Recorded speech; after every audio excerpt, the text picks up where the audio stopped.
જય માતાજી. કેમ બધા આનંદમાં? મિત્રો, આપણે જીવનની ઘટમાળ ઘણી વખત તમે કહેતા હો, હું કહેતો હું, આપણા મિત્રો કહે, ઘણી વાર વાત કરે ને કે યાર આ રાતે તો એક સાપ કરડી જાત, પણ મને થોડો ડાઉટ પડ્યો એટલે મેં બેટરી કરી. ઘણા માણસો એમ કહે કે યાર આજે તો હડકાયો કૂતરો, જ્યારે માંડ માંડ બચી ગયું. પણ ખરેખર એ માંડ માંડ બચી ગયો એટલે બચાવનાર કોક છે, તને સાવચેત કરનારો કોક. મને આપને આવા અનુભવ ઘણી વખત થાય. આપણી કોઈ વસ્તુ ખોવાઈ ગઈ હોય, કોઈ માલ છે, ઢોર છે, આપણે એને ગોતતા હોઈએ. ઘણી વખત એવું બને કે જ્યાં એ વસ્તુ એ માલ ઢોર છે ત્યાં જ આપણે પહોંચીએ, સીધા આટલી ભૂમિ પડી. કોઈ આપણને સંકેત દેનારો, કોઈ એવા પરિબળો ઊભા કરે કે આપણે ત્યાં જઈએ જ. મિત્રો, મારા વિડીયોમાં તો આપણે એકબીજા સાથે કોઈ ઐતિહાસિક, ધાર્મિક આવી ચર્ચા કરતા હું. મેં 2 દી પહેલાં એક વિડીયો બનાવ્યો, 2 ભેંસો ખોવાણી. એ મારા ફોલોવર બધા, મારા મિત્રોએ ઘણા બધા મને કોમેન્ટ આવ્યા અને કહ્યું ગઢવીભાઈ જડી જશે, કવિરાજ ભેંસો મળી જશે. મિત્રો, આપને ખબર છે કે હું હનુમાનજી મહારાજનો એટલો કોઈ મોટો ભક્ત નથી, પણ એમનો આશ્રિત છું.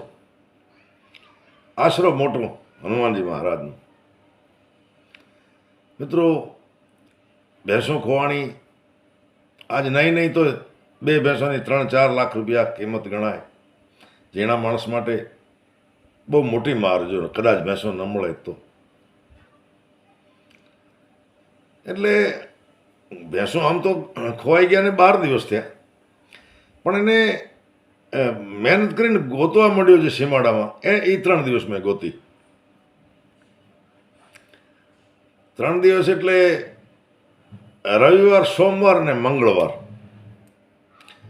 2 દિવસ તો હું સીમાડામાં અલગ અલગ દિશામાં ફર્યો, માલધારીઓને મળ્યો, વાવડ પૂછ્યા, નિશાન કીધા, ભાઈ આવું છે, આમ છે, તેમ છે. પણ મિત્રો, મંગળવારનો દિવસ, અને મને અંદરથી એવો થોડો વિશ્વાસ તો હતો, થોડો નહીં, ભરપૂર વિશ્વાસ હતો કે આજે દાદાની કૃપા થશે. પણ જાવું પડશે, ગોતવી પડશે. હનુમાનજી મહારાજ અમને યોગ્ય સમયે યોગ્ય જગ્યાએ લઈ જશે, એવા ભરોસા સાથે હું એકાદી કુવાડી હાથમાં, અને ચોમાસું એટલે પાણી તો જગ્યા જગ્યાએ હોય, અને મેં કીધું ખોટો વજન થાય એટલે પાણી ટિફિન તો સાથે લઈ ગયેલું નહીં. ફરતો આ કુદરતી સંકેત. અમારે વર્માનગર કોલોનીથી એક દરિયાખાન જતનો ડેમ છે. ડેમ તો સરકારી છે, પણ એનો ભગવાન જાણે કેવી રીતે નામ પાડી દીધો, દરિયાખાનનો ડેમ. એ દરિયાખાનના ડેમ બાજુ હું ગયો. એટલે ડેમની જે પશ્ચિમ બાજુ, ઉગવણી બાજુ બધું પાણી, પશ્ચિમ બાજુ ઝાડી ઘણી બધી. ક્યાંક તો માડ નીચેથી, બાવળો વચ્ચેથી જેમ તેમ કરી નીકળવું પડે. પણ ત્યાં રેઢા માલ જે હોય ને, ફરેલા ઘણા બધા, એટલે પગના નિશાન દેખાય તાજા, કે ભાઈ આ 2-4 કલાક પહેલાં જ માલ અહીંથી નીકળ્યો છે. એટલે કદાચ ક્યાંક મળી જાય એ આશાએ 3 થી 4 કલાક ફર્યો. એ દરમિયાન 2 વખત મેં આ શોલને આવી રીતના રાખી અને ગળીને પાણી પણ પીધેલું. પણ આપણે જે દેવના આશ્રિત છે એની મદદ કેવી રીતે પહોંચે જો. હવે ત્યાં બધી મુસ્લિમ વસ્તી છે.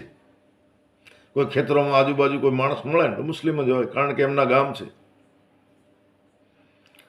હવે થોડી નજર પણ મારી ઓછી અને જરા જરા છાંટા પણ ચાલુ હતા. એટલે મેં અમારી કચ્છી ભાષામાં એક ભાઈ ભેંસો ચારતો હતો અને કચ્છી ભાષામાં મેં અવાજ દીધો. એણે મને જવાબ મારી ભાષામાં દીધો. એટલે મેં વિચાર કર્યો છે કોક અમારા વાળો. નજીક આવ્યા, ઓળખ્યા, સવાઈસિંહ રાઠોડ. મને કે કવિરાજ આ બાજુ. મેં કીધું યાર ભેંસો કોઈ છે, આજે ત્રીજો દિવસ છે, ગોતો છું. ખોવાણાને તો 12 દિવસ થયા, પણ એવી આશા હતી કે આવી જશે, હમણાં કોકનો વાવડ દેશે. કવિરાજ જોઈ તો નથી મેં, પણ હવે ચા બનાવીએ આપણે.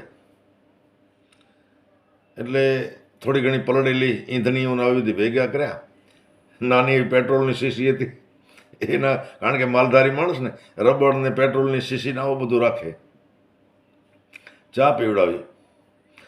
પછી મને વાત કરી કે તમે આ જગ્યાએ 3 થી 4 કલાક થયા ફરો છો, હવે મહેરબાની કરીને એકલા ફરતા નહીં. કારણ કે અહીંયા ભોંડરા ઝાડખે બચા લઈને બેઠા.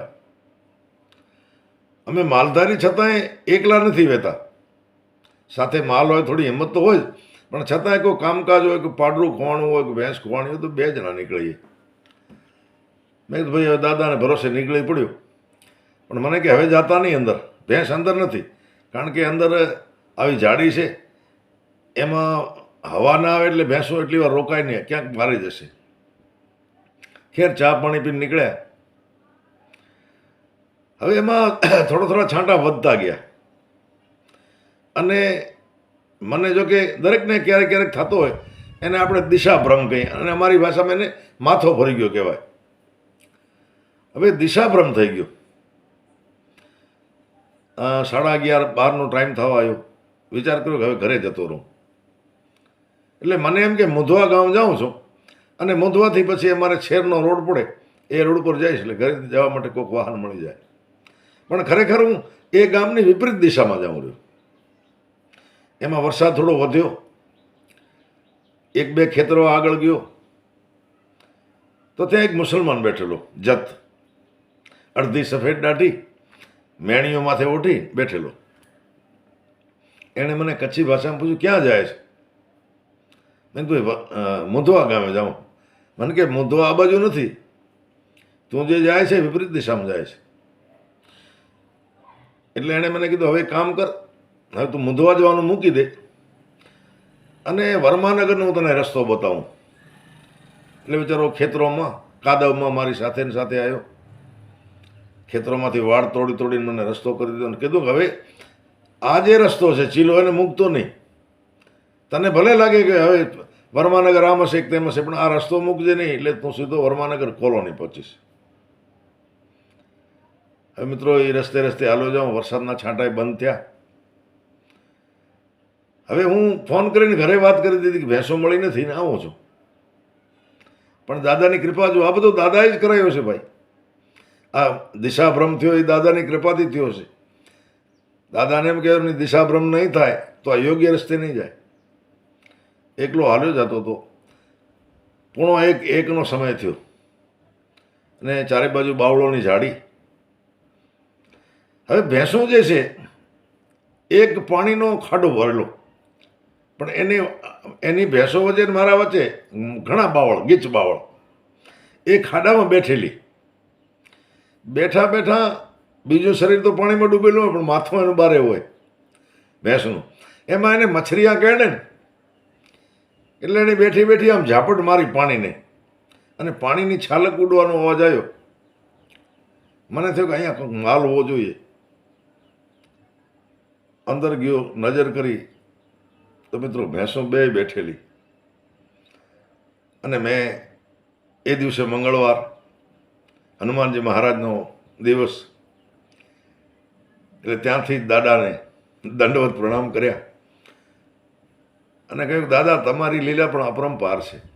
પછી બેઠા મેં વિચાર કર્યો કે મેં તો આ બધું કરાવનાર શક્તિ કોણ છે? હું દરિયાખાનના ડેમ હતો અને અત્યારે વિચાર કરું તો હું એ ડેમથી પૂર્વ દિશામાં કઈ રીતે ગયો, ત્યાં મને આ મુસલમાન કેવી રીતે મળ્યો જત. અને દાદાએ વિચાર કર્યો કે આ જતેને આ જગ્યાએ લઈ આવે અને આ રસ્તે ચડાવી દે. આગળ ભેંસો મેં રાખેલી જ છે. મિત્રો, હું કોઈ મોટો ભક્ત તો નથી, પણ હનુમાનજી મહારાજનો એક આશ્રિત છું. અને જ્યારે જ્યારે મુસીબત પડી છે ને, દાદા છે ને આવી જ રીતના મને એ મુસીબતમાંથી બહાર નીકળવાનો રસ્તો બતાવે છે, યોગ્ય સમયે યોગ્ય જગ્યાએ. તો આપ મારા ઘણા બધા મિત્રો, કોઈ ને કોઈ આપણે સનાતન દેવની એ જ મજા છે. ગમે એ ભગવાન આપણે એના જે ઈષ્ટદેવ બનાવ્યા હોય એના આપણે આશ્રય હોઈએ, તો એ આપણે જે આશ્રિત છે એ દેવ જાણતા જ હોય કે આ મારો આશ્રિત છે, એને યોગ્ય રસ્તે લઈ જાઓ, એ દેવની કૃપા મિત્રો. તો મારા મિત્રો ઘણા બધા મને કોમેન્ટ કરે કે કવિરાજ ભેંસો મળી જાય એટલે જરાક વિડીયોમાં કહેજો. તો મિત્રો, ગઈકાલે મંગળવારના દિવસે 1 વાગ્યા પછી મને ભેંસો મળી ગઈ. અને આપણે ઝીણા માણસને આ 3-4 લાખ રૂપિયાનો જે ફટકો પડી જાત એમાંથી ભગવાને ઉગવાર્યા. મિત્રો, ઘરે ફોન કર્યો, ઘરે પણ આનંદ થઈ ગયો બધાને કે ભેંસો મળી ગઈ. એટલે જે 2 દિવસ તકલીફ વેઠી એના ફળ આપણને શુભ મળ્યા. તો હનુમાનજી મહારાજ આપ સૌ પર કૃપા વરસાવતા રહે. જય હો, વિજય હો.